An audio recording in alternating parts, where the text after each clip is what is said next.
This week has been full of events, from the Department of State Service releasing the embattled ex-Economic and Financial Crimes Commission boss, Abdulrasheed Bawa, after staying more than 100 days in the custody of the secret police, and to the former Central Bank of Nigeria, Godwin Emefiele, also being freed by the DSS and then being picked up by the EFCC. Finally, the 8-month legal battle for the presidency of Nigeria came to an end, with President Bola Tinubu of the ruling All Progressives Congress, APC, emerging victorious. Welcome to Standpoint.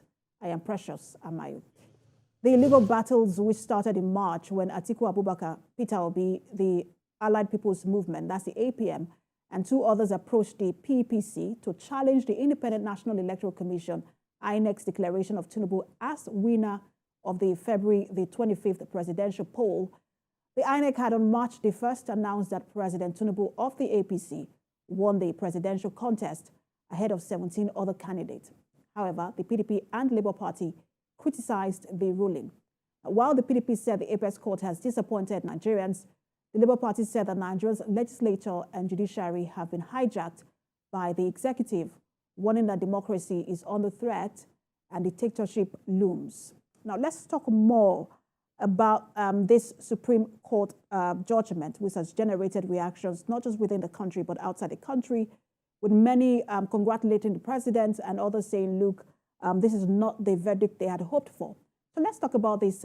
We're now joined by a former presidential aide to President Goodluck Jonathan, Reno Omokri. Reno Omokri, good to have you join us.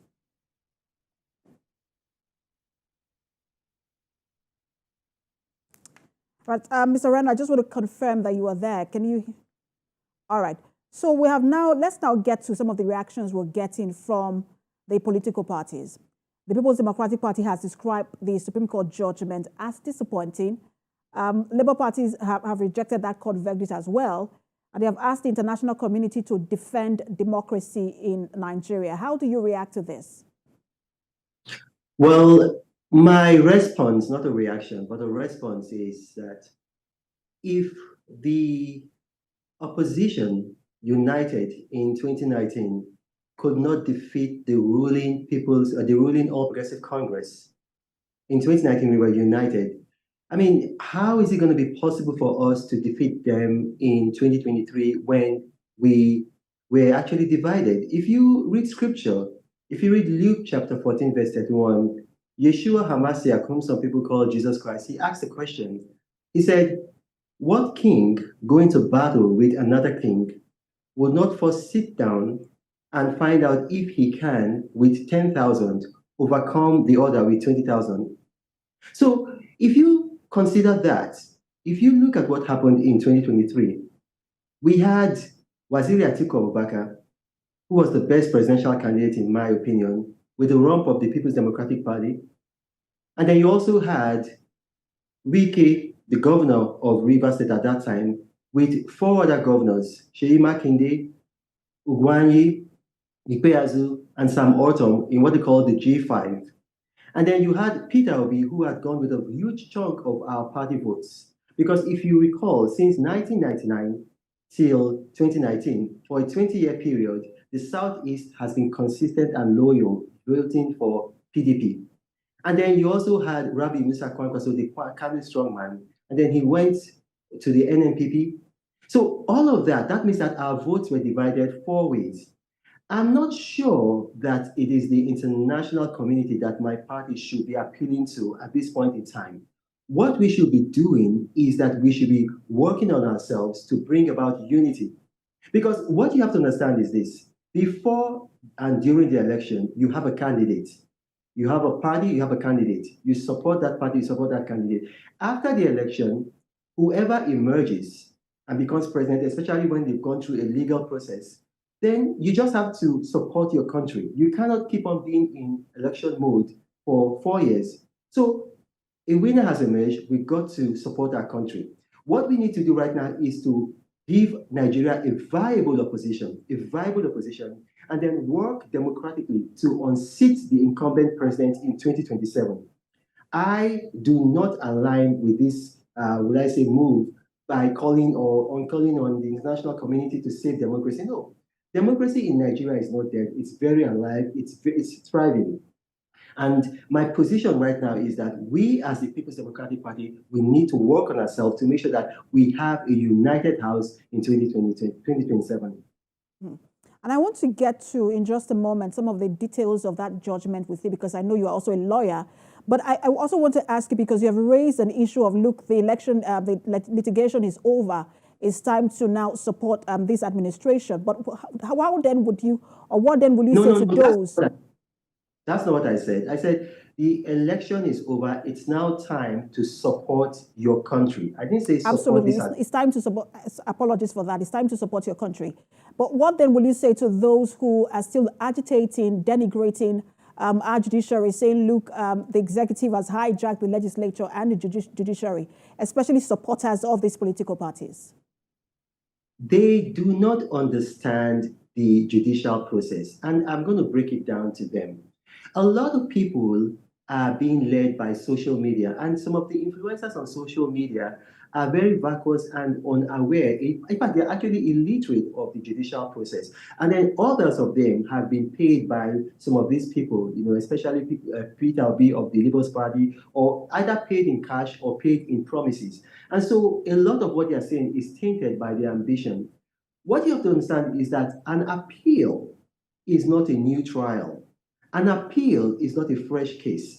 An appeal is a judicial review of the judgment that emanated in the originating court. So it's not a new case. It's not a new trial. It's not a new situation. So what happens during an appeal is that the higher court looks at the judgment that the lower court rendered vis-a-vis legal statutes and also case law. And then if the lower court erred in case law or in maybe legal statutes or in equity, then they correct it. So when you start to denigrate the judiciary, it means that you're not aware of Nigeria's case law. We have an Electoral Act. The Electoral Act is very clear. It gives a 180-day time period for certain things. It also gives a time limit by which you can present fresh evidence. And it also gives you time within which to file. Now, when you begin to go outside that, and then particularly when you've riled up people on social media, giving them false expectations, then they begin to think that, oh, yes, you can bring this out, you can bring this in, you can bring this. All of those things are extraneous matters. Now, coming to the specifics of the matter, the Supreme Court, by the Supreme Court Act, itself cannot go outside certain parameters. One of those parameters, they cannot go outside the law. And the law is that you cannot consider fresh evidence that was not tendered during the original trial or the original case.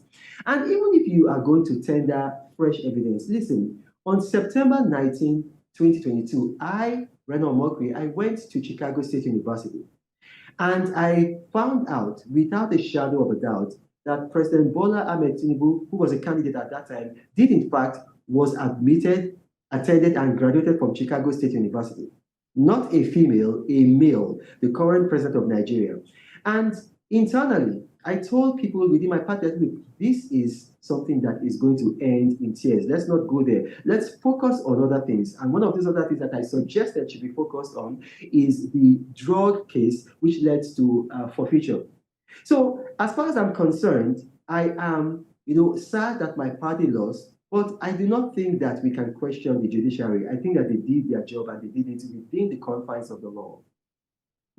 And so what then, just before I ask my question, I just wanted to say that I would like us to speak to facts and not speculations, because you had said earlier that the presidential candidate of the Labour Party paid some people, whether in promises or money on social media. I just wanted to clear that. But I also want to ask you, because this whole certificate forgery controversy started especially with your presidential candidate, and you also mentioned that you had advised them against it. The media frenzy we saw around it, and then supported by the Labour Party as well. What's your thought on that media frenzy? Because they had hinged all of their strategy, as it were, on that certificate. And the Supreme Court, gave a contrary verdict. What's your thought on that media frenzy and the social media frenzy as well? Like I said earlier, the media is a business. It's a business. It is not a charity. It's a business. And so when you have a business, you've got to drum up patronage for your business.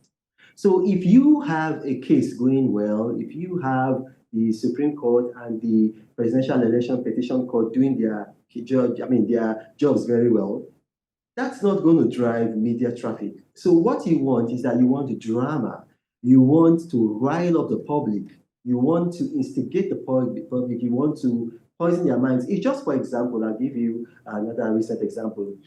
Recently, a young man called Ilewi Oluwa, also known as Mobad, died. Now you see that there was a media frenzy. Naira Marley killed him. Naira Marley is guilty. And that media frenzy was selling, people, it was generating traffic for online sites, it was generating traffic for social media influencers, it was selling newspapers. And so people allowed that. But 2 weeks ago, the police gave a statement and they said, well, this is how he died. And these are the people that were responsible. You had an auxiliary nurse who was not registered, who was a quack nurse, and then you had somebody who was directly responsible for the fight. But then you see the media whipped up, will I say, something that the public could buy. And that's the same thing with this case. The media, in a bid to generate patronage, they whipped up a lot of frenzy over this certificate. There are people within the media who have the expertise to study the Supreme Court Act, to study the Electoral Act of 2022. And they did not do that because it was not in their interest to do that. And so that's the reason why you had this media frenzy. Now, if you had followed the law, if you had maybe taken some time, and when I say you, I'm not talking about TVC, I'm talking about the media in general, a lot of all of this would not have happened. And a lot of people who have now been riled up would not have been just riled up. Now, I want to say this again, I'm going back. The people who are most disappointed in are probably maybe some lawyers who knew the law, but probably because of pecuniary interest, maybe, this is a case they're going to get paid, did not advise their clients well. That's what I would say on that. But some of the lawyers are saying, look, 21 days to front load, or 21 days to put all your documents and all your witnesses together and file your petition. It's not enough time to do the work. But just before that petition court started, we also had people saying, look, let's finish all of this before we swear in the president. It looks like two sides when people speak from both sides of the mouth. But do you think that it was an issue of the time frame, or is an issue of lawyers who didn't do their work? Or where is, in all of this, where do you find the challenge? Well, if you have an issue with the time frame provided by the Electoral Act, then the time for you to complain about it is when the Electoral Act was being put together. This Electoral Act, for instance, is not an old act. It's an Electoral Act that came into law in 2022. So if you had issues with the time frame, then you should have taken issue with that at that time, not when you're now filing your case. As they say, a bad workman will always complain about his tools. And let me address, because my father was an appeal court justice, he's now late. I really take exception to people attacking the integrity of the judiciary.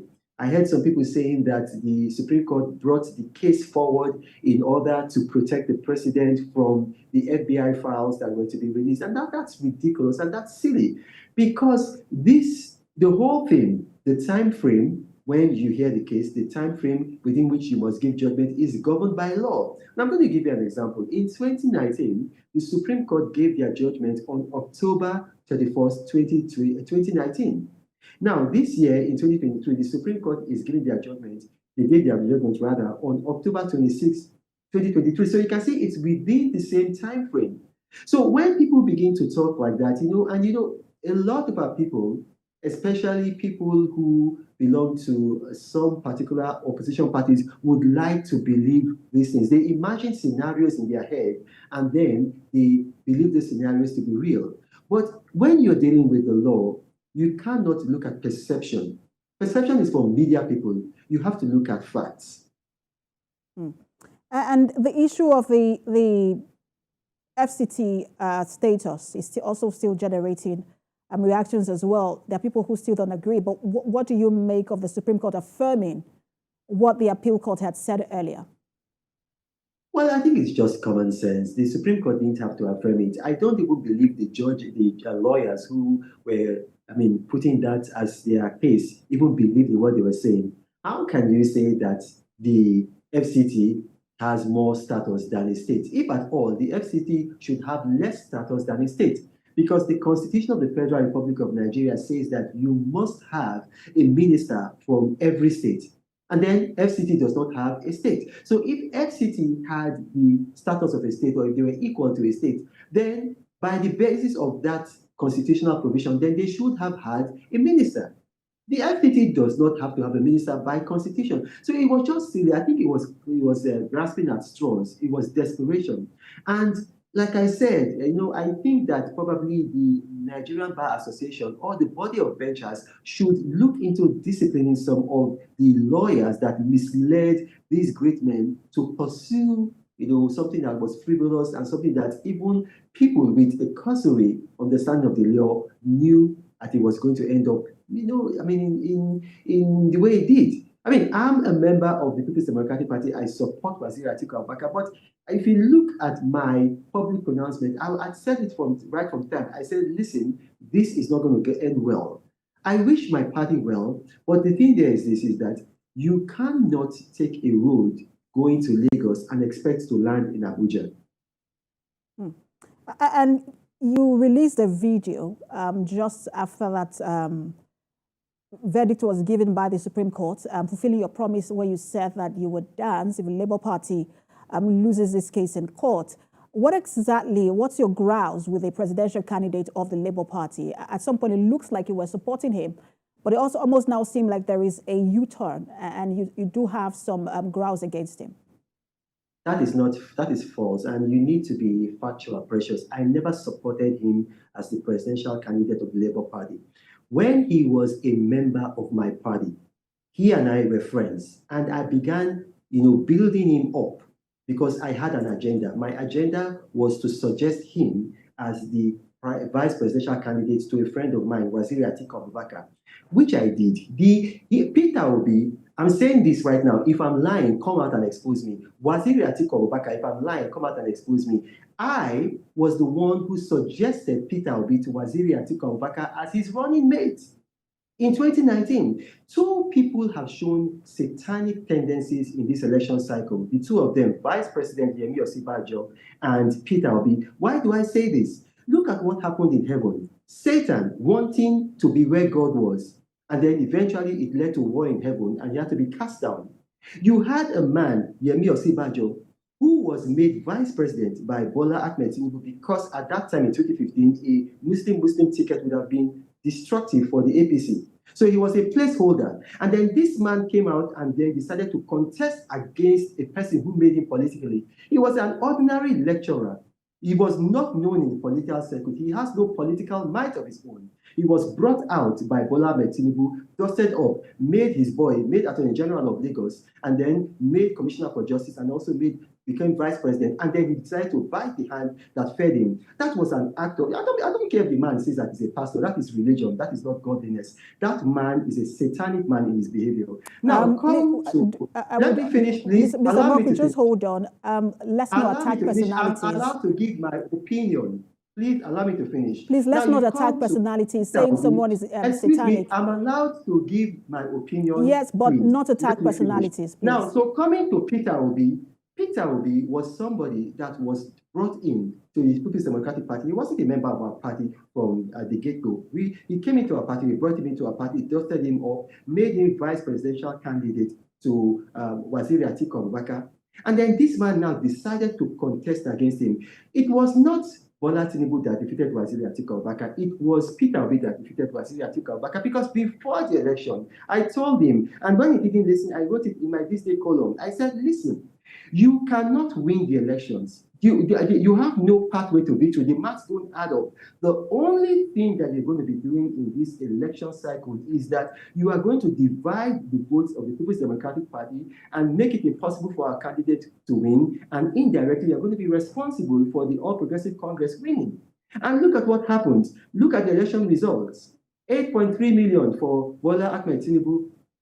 Look at what we got. If you take Waziri Atiku Abubakar's votes, if you take Peter Obi's votes, if you take the votes from Rabbi Mr. Kwankwaso and you add them all together, 14 million votes, that's what it comes to. We would have won that election if not for Peter Obi. And that's why I maintain what I said, that these two people, they showed satanic tendencies during this election. Mr. Omokri, I really have to repeat that you can't attack people in that manner. It is unacceptable. We like to have very civil conversations. No, that is not true. I know the MBC Act. I've got a master's in law. Absolutely, but this is not just about. Mr. Omokri, just a minute. I'm allowed to say. Absolutely, and that's why you were invited. But just a minute. This is not about MBC Act. Absolutely. This is not about MBC Act. This is about the kind of conversation that I like to have on the show. I like to have really civil conversation. All right, let's move it forward.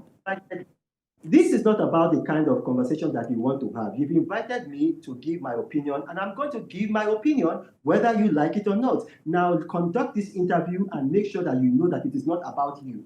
All right, moving on, but I really love to have a civil conversation with you. But let's move on now. It's a civil conversation. Just a minute, Mr. Omokri. I want us to move because we have a lot of questions. No, please, you need to control yourself. This is a civil conversation. It is absolutely. Giving my opinion about people is a civil. If I come out and then I libel somebody, that is an uncivil conversation. But if somebody has behaved in a particular manner, and I say that the person has behaved in that manner, it is not uncivil. Now, let us continue with the conversation. Ask your questions. All right, moving on with the conversation.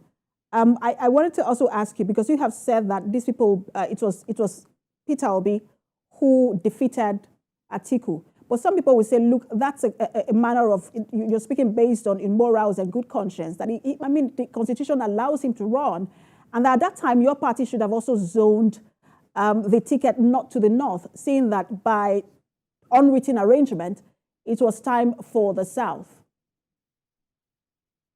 Well, again, you see, that's what I say, that people are very emotive, especially in Nigeria. A lot of people are very emotional, and especially, would I say, some parts of the country more than the other. If you look at the People's Democratic Party, I'm a foundation member of the People's Democratic Party. I was in Obasanjo's house. So a lot of these people, they met me in the PDP. I did not meet them. And I know the laws of the PDP. I know the rules of the PDP. What usually happens is that in the zoning arrangements of the People's Democratic Party, you allow a region hold the position of the presidency or the presidential candidate twice, and then it goes to the other zone. So now let's go into history. You had 1999, Olusegun Obasanjo, and also 2003, Olusegun Obasanjo. And then in 2007, you had Yar'Adua. Unfortunately, President Yar'Adua died, and then it went to the south, in which case it went to the south-south. When it went to the south-south, you had President Goodluck Jonathan 2011 and 2015. It was zoned to them. Now, when it got to 2019, it got to the north. And so, because the last PDP president was from the south, and so the north was meant to have two slots. When you talk about zoning, we are not talking about, zoning is not a constitutional matter. It's not a matter for Nigeria. It's a matter for a party. It's a party matter. It's a partisan matter. So by virtue of the procedures of zoning, it was still the time for the north. Now, some people in our party were a bit emotional. Others were moved by their own personal ambition, and they did not understand this. And that so you need to understand this. This is power. When you're talking about power, you can't be emotional. You need to be logical. You need to be focused on what cannot lie, laws, logic. If you start being emotional, you will never get power. And so I also want to ask you, because Atiku's battle for the president spans 30 years. Since 1993, he's contested 6 times unsuccessfully. Would you advise him to run again in 2027? If Waziri Atiku Abubakar decides to contest in 2027, I will still support him. I think he was the best presidential candidate in this last election. I believe he is better in terms of administration and the economy than President Bola Ahmed Tinubu. I think that he would have been the best thing for Nigeria, hands down. And in the United States, we're about to have an election in the United States. We're going to be having an election next year. Look at the 2 front runners in both parties. Both of them, how old are they? So I don't think that Waziri Atiku Abubakar will be too old. If anybody can unseat Bola Tinubu democratically, that person is Waziri Atiku Abubakar, in my opinion. And for those who are saying, look, perhaps it's time for him to give way for fresh faces and young, not just even about age, but just fresh faces in your party, how do you respond to them? Well, if I was to go by my, will I say, ethos as a member of the People's Democratic Party, the only way I would not support him would be to say that, look, it has been zoned to the northern region for 2 terms, 2019 and 2023, then it's time to go for it to go to the south. So it's time for us to produce a southern candidate for the People's Democratic Party. That is the only argument that can sway me. But other than that argument, if it's just going to be based on merit, right now, I don't see anybody that's going to be better than him for our party. All right. Mr. Omokri, we'll take a break. When we return, we'll continue the conversation with you. Stay with us. Thanks for staying with us. You're watching Standpoint. We've been analyzing the court judgment by the Supreme Court on the presidential election. That election was affirmed. The victory of President Bola Ahmed Tinubu was affirmed by the appeal court and then again reaffirmed by the Supreme Court. He won at the Supreme Court. And we've been speaking with a former presidential aide, Reno Omokri. Thanks for staying with us. All right, so I wanted to talk to you about the agitations. People have said, look, it's time for the president to focus on governance and also to unite the nation. And I also want to quote your tweet. You said the elections are over. This is the other half of the tweet. You said the elections are over. The court case is over. Your candidate lost. My candidate lost. That does not mean that we must now destroy Nigeria. What it means is that we must now study the whole process to see where we went wrong and correct those errors before 2027. So we can democratically unseat Tinubu. Until then, he's your president and mine. Deal with it. But my focus is where you say that does not mean that we must now destroy Nigeria. A lot of people say, look, the president has a role to play here in uniting the country. Where do you suggest he begins? Well, what I suggest that the president does, I think he's already doing it, but I think maybe he might want to expand on it. You see, when you have a contentious election, anywhere in the world, not just in Nigeria, you begin to bring in people from the other parties into your government. And then that brings about some equilibrium. The temperature in the country goes down. So you see that in 1999, President Olusegun Obasanjo did that. He brought in people. He had a minister from each and every party that participated in the election, including the action, I think it was called the Aide, the Alliance for Democracy, of whom he made Bola Aide the Minister of Power. And then he also made, Olu Agunyole the minister after him. So Bola Aide later became the Minister of Justice. And then if you look at the other parties, he also brought in people from the APP. He made them, I think he gave the APP more than one slot. So that's a way to bring in, equilibrium into the country, to balance things in the country, bring in people from other parties, and then form a government of national unity. Nigeria needs unity more than anything, so form a government of national unity. Another thing that he can do is this, that he needs to make sure that from now going forward, his comments and the comments of his appointees should be about projection of positive things that are happening in his government. So they should not respond to, political attacks and political snipes. No, just, for instance, if people say that, okay, well, the economy is not going well, this man is not the right president, and that people do not want him, do not respond to that. Just project positive things in the economy that are happening. Because right now we are in governance mode. We are not in, election mode anymore. Those are going to be my 2 suggestions to the president. The Labour Party, in response to the government of national unity, the Labour Party had already said, look, they are not going to work with its administration. Would your party be disposed to working with this administration? The Labour Party does not even have control over its own members. So the president should not even listen to them. I'll give a very good example. Recently, the Senate, or rather the National Assembly, both the Senate and the House, said they were going to buy some SUVs. I'm not very happy that they're going to buy foreign SUVs, but you know what? That's a reality. They said they're going to buy foreign SUVs. Now, the Labour Party asked its legislators, after they were embarrassed, after they were criticized, they asked the legislators to reject the SUVs. As I speak to you, today is Saturday, October 28, 2023. Not one Labour legislator has come out to reject it, and they are not going to. So the Labour Party does not even have control of its own members. So the president should not even listen to them. You have a bunch of silly people. The Labour Party on its own is coupled together for the ambition of what's his name, Peter Obi. It's not a party that believes in its own ideology. Even Peter Obi himself does not believe in the ideology of the Labour Party. So the president should not look at that. Labour Party is not really an issue. The issue is the People's Democratic Party.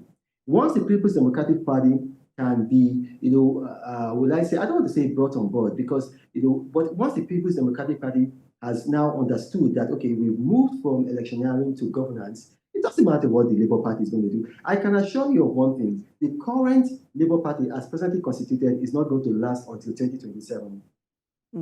Will it be fair to say that, look, you already have a member PDP already has a member in the presidency or in the president's cabinet and in the person of the FCT minister, Wike? Well, I think, was it in Jos when the president was talking and he made a kind of Freudian slip and then he said PDAPC. You see, so, some people are PDAPC. I'm not talking about those people. I'm talking about PDP, APC, Labour. So not PDAPC people. That's all I would say about that. But I was asking if, I know you sort of touched on it, and I also was listening to Chief Bode George earlier, also talking about your party doing a post-mortem and reviewing, where it went wrong and what went wrong with the election. But he also talked about whether or not he said, look, he's not, at that age, he's not looking to work, in government anymore. But do you see your party being open? And I know that right now there's still a lot of disappointment around the Supreme Court judgment, but is your party open to work with this administration if the administration does reach out to them?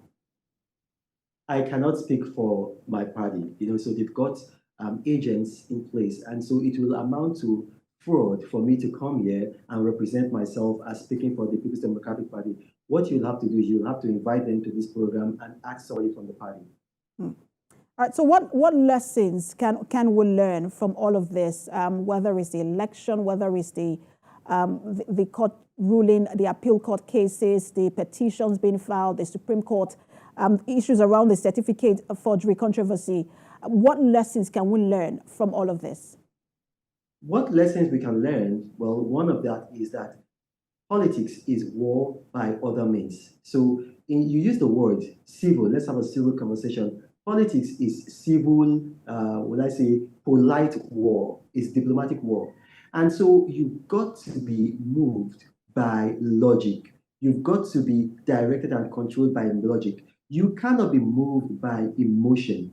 You have to be objective. You've got to have a goal, and then you've got to pursue that goal logically, rationally, and with logic, with the laws. Now, in pursuing that goal, you can use emotion to work on people, the public, the masses, the grassroots. You can whip them up with emotion, but you, as a person, you cannot get high on your own emotion. You've got to be logic. So you use it to whip up your base, to whip support of your base, to strengthen your base, to energize your base, to bring them together. But then you do not start believing, all of those things that you're saying. Focus on the laws, focus on the logic, focus on reason, on rationale.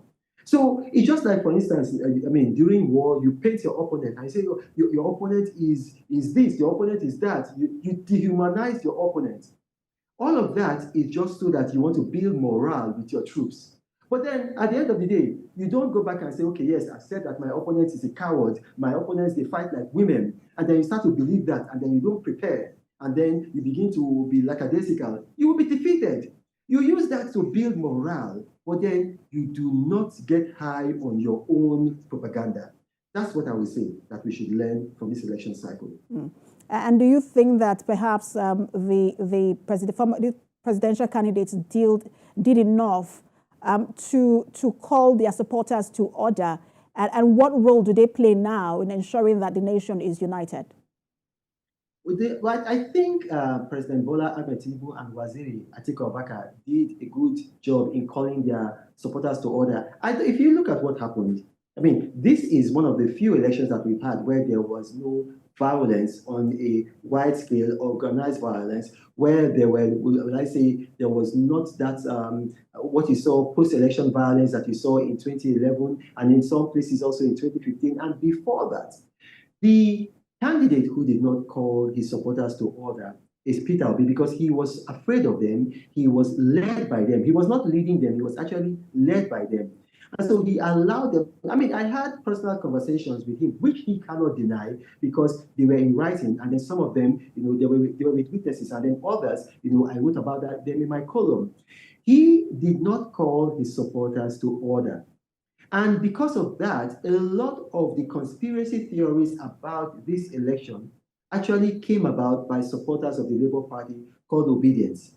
So in future, we ought not to have an election whereby we have a candidate who allows himself to be led so blindly by his supporters to the extent whereby they begin to say things like the Supreme Court justices, they have been bribed, that the INEC chairman has been bribed, that they won the election, when even if you look at the petition filed by their candidate, he is not saying that he won the election. The basis of Peter Obi's petition is that, one, the president is not qualified to contest, being that he had been convicted, which is not true, it was his account, but I'm just quoting what he said, in the United States, and that the vice president was also disqualified because he is a beneficiary of double nomination.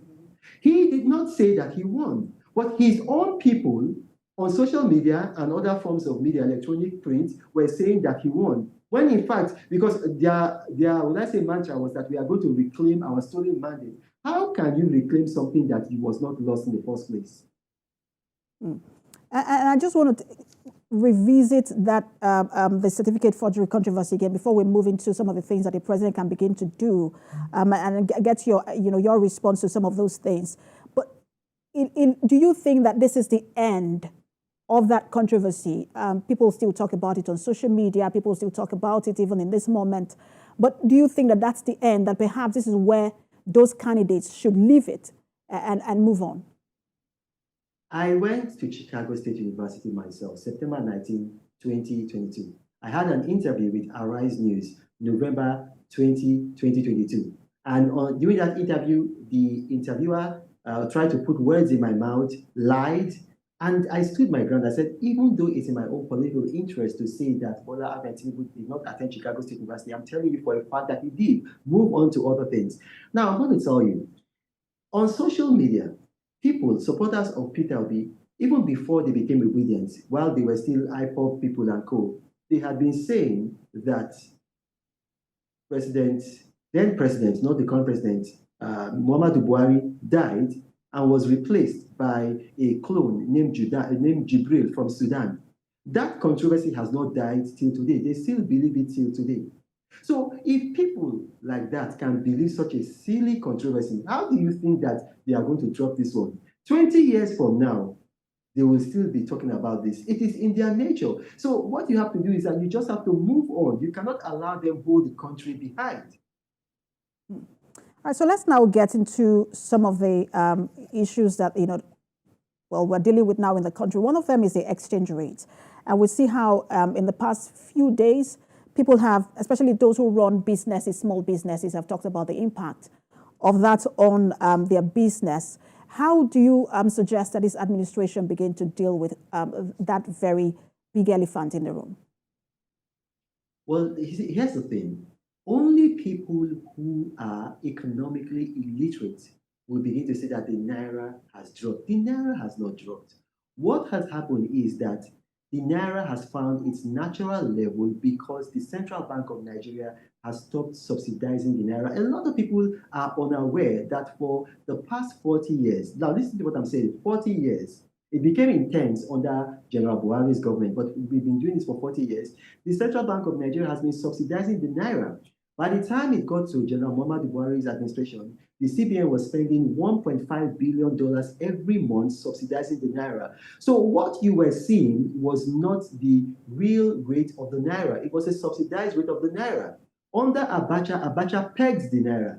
So when you peg the naira, what it is that you set an artificial value for the naira and you begin to defend it.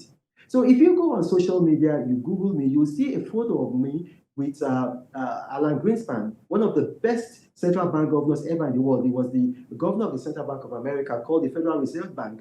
And then this is a man who, taught me one or two things about monetary policy. You got to understand, for monetary policy, for a country like Nigeria, having an exchange rate that is a bit high, or that is, will I say, close to the dollar, is not very wise, because it's going to allow your citizens not patronize locally manufactured goods, but you're going to be patronizing foreign goods, which is going to be destroying your economy the more. If you look at Nigeria, for instance, now, we have a population of about 220 million. Of that population, about 160 million are adults. Now, 76 million Nigerians use MTN lines. 60 million Nigerians use Airtel. Altogether, that's 133 million Nigerians. Now, every day they spend $20 million on their data every single day. That money is going to foreign companies. MTN and Airtel is going to South Africa to service their economy. So just imagine every day $20 million flying out of Nigeria going to South Africa. $20 million flying out of Nigeria going to South Africa. No country on earth can have a good currency when that is happening. If that money, if all Nigerians, if all those people, 133 million people, were using Glo, I'm telling you, the naira immediately will just improve by 50%. Now, what were we using this subsidized naira to do? 25 million pounds Nigeria was spending annually importing Scotch whiskey. $75 million annually importing champagne. Now, Nigeria was spending $185 million importing human hair, fake lashes, and then other cosmetics from India, Bangladesh, and several Asian countries. That's what we were doing with this subsidized naira. It is good for the naira to have this value that it has, because it's going to force Nigerians to begin to patronize locally manufactured goods. So we don't have to now start getting Derica tomato paste from Italy. We'll get our tomato paste from Kano. If you want to drink maybe custard, then go and drink Ogi or Akamu. Stop looking for Quaker oats. Go and eat Akara.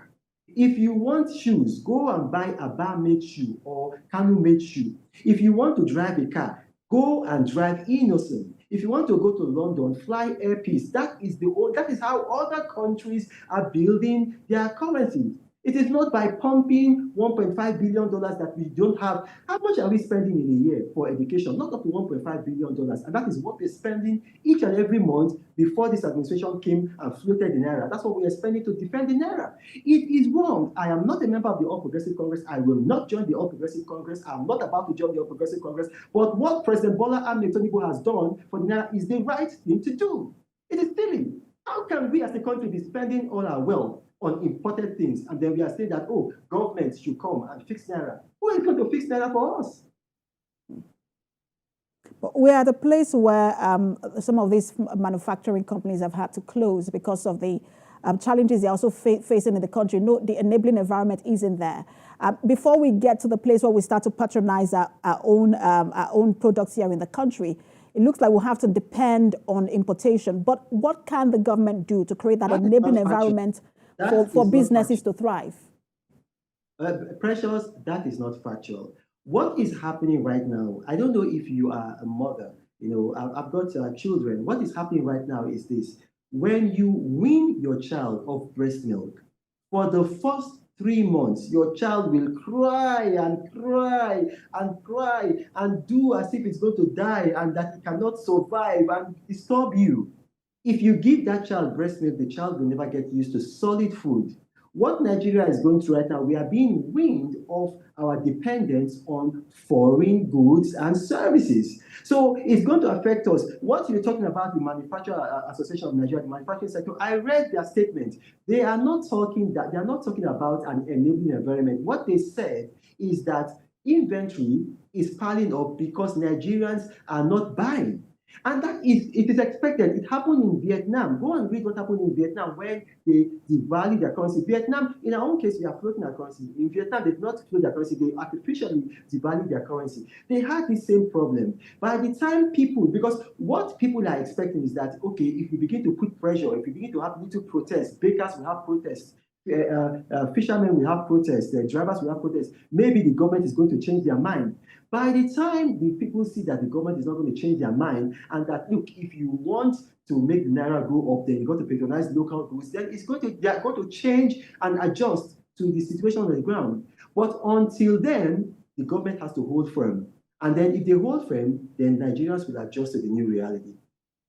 So you're basically saying that, look, it is not a problem of not having those products here. It's a problem of Nigerians not wanting to patronize the products they have here. Look, I was on Arise TV and I was watching one of their presenters have this argument with me. Look at what I'm wearing. I live in the United States. I live in America. I'm a #1 best-selling author. I've got businesses. I can afford to be wearing Gucci, Boss, Balenciaga. This was bought from Borno. This was made in Nigeria. My walking stick is from Sapele. My shoe, I finally got a boy from Aba to make my shoe. The presenter that was talking to me, he was wearing a made in Italy suit. He was wearing a made in Spain shoe. He was wearing, I think, the belt. I forgot what country it came from. Everything he was wearing, not one item was made in Nigeria. And then these are the people that are there criticizing, sermonizing, pontifying on television and deceiving Nigerians. If you do not invest in made in Nigeria, then the currency is not going to grow, except the Central Bank of Nigeria starts to waste 1.5 billion defending the currency.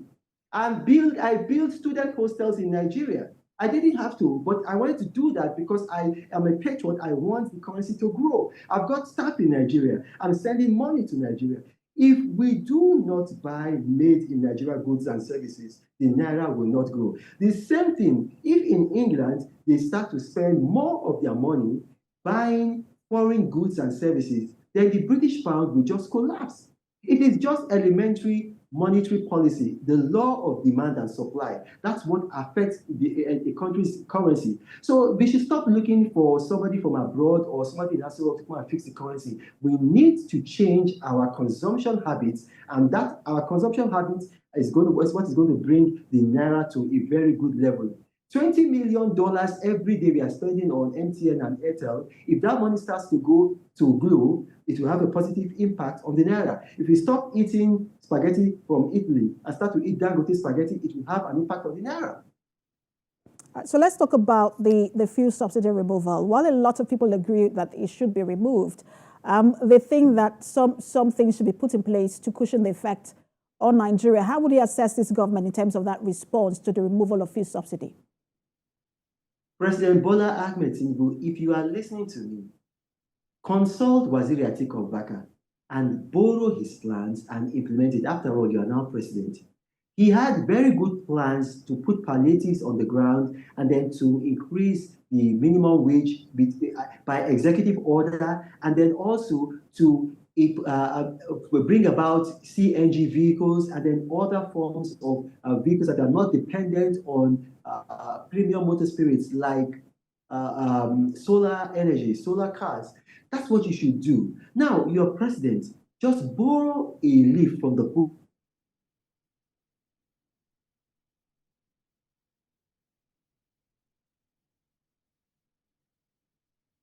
I want to confirm that, Reno, you're still there. Of public good. You should direct NNPCL to help Dangote Refinery to make sure that they start to refine and to circulate petrol this year. This year, it should not be next year. This year, do everything, even if it means that you got to give them soft loans or you got to send civil servants to go and help them with things that need to be done. But get Dangote Refinery on stream this year. Let's now get to electoral reforms. Some are calling for reforms in our electoral process. How do you suggest that we go about that? Some say, look, a lot of things could have happened. INEC could have done some things that it didn't do, but the Supreme Court has cleared INEC. It looks like they have been exonerated. But it's still, some say, look, it still calls for reforms. What sort of reforms should we be putting in place? All that the president has to do is to implement the Ways Committee reforms. That's just all. If he can do that, then the elections in the future will be much better. So what were the main provisions of the Ways Committee reforms? The president should no longer appoint the chairman and the board of INEC. They should be appointed by a non-partisan committee. And when you have that in place, then everything is going to fall into place. But by the time you continue to have a president, appointing the chairman of INEC, appointing the board of INEC, you're going to be having these issues. Now, having said that, what I'm going to say is this. This election, there were issues and challenges with the election, but I need to say this. One of the issues is not that INEC did not transmit the election results electronically. That is propaganda. INEC did not have to do that. It would have been good if they did that, but even if they did that, it would not have changed or affected the outcome of this election. So if you look at the petitions of all parties, APM, PDP, and LP, none of them were able to present alternative figures that contradicted INEC's figures. So let us not destroy INEC because of power. INEC, they have a very difficult job to do. We need to help them, whether we are the party in power or opposition parties. And I just want to ask you finally, I know that you're not here, you have said that earlier, that you're not here speaking for your party, and perhaps if we want to get some of this information, we should get members, officials of your party. But I just also want to ask you, because one of the speculation is that because it looks like, an alliance is brewing between the Labour Party and the PDP because of how it looked, how they handled the certificate issue. Is that even possible that your party will have any sort of alliance with Labour Party ahead of the 2027 election? Politics is about addition, not submission. So any alliance is welcome. Well, thank you so much, Reno, for talking to us. We've been speaking with a former presidential aide to former President Goodluck Jonathan, Reno Omokri. Thank you for your time and your thoughts on these issues. Thank you for having me, and may God bless you. All right, that's Standpoint today. Remember that you can watch a repeat broadcast. There's a repeat broadcast tonight at 11 p.m. and then at 6 a.m. of, I think, 5 a.m. on Sunday morning. Thank you so much for watching. I am Precious Amayo.